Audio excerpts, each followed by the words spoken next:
There are two kinds of law on the earth, as I've said. One is called civil law, which is the law of the land, and one is called maritime admiralty, which is called the law of water. The maritime admiralty is banking law. So consequently, the corporation and government and people who want to control you, they create a second you, and that second you that they control, that they created, is all capital letters. Check it out. Anytime you get a bill, you get a lawsuit, you get a fine, a ticket, somebody sends you a bill from the Department of Water and Power, check it out on your driver's license, on your Social Security card, on your insurance cards.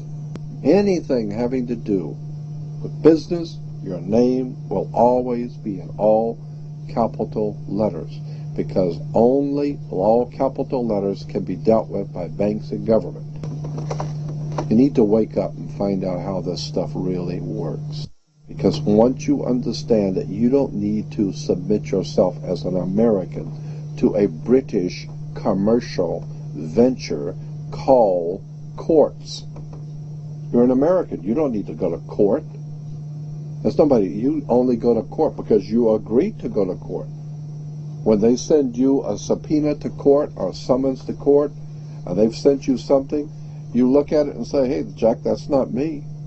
That's in all capital letters. All capital letters is a corporation. Those who are charged under these maritime admiralty courts usually don't understand that they are voluntarily being fined and imprisoned.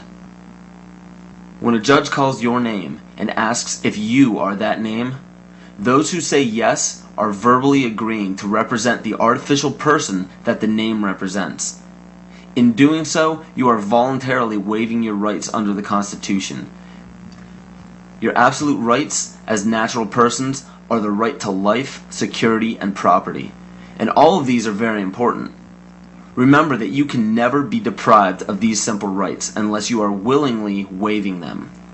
But you need to understand your rights if you want to be protected under them. When sustainable development is knocking down your door for the right to your property, you need to understand your inherent right to your property, which extends from the visible surface to the center of the earth. But please note,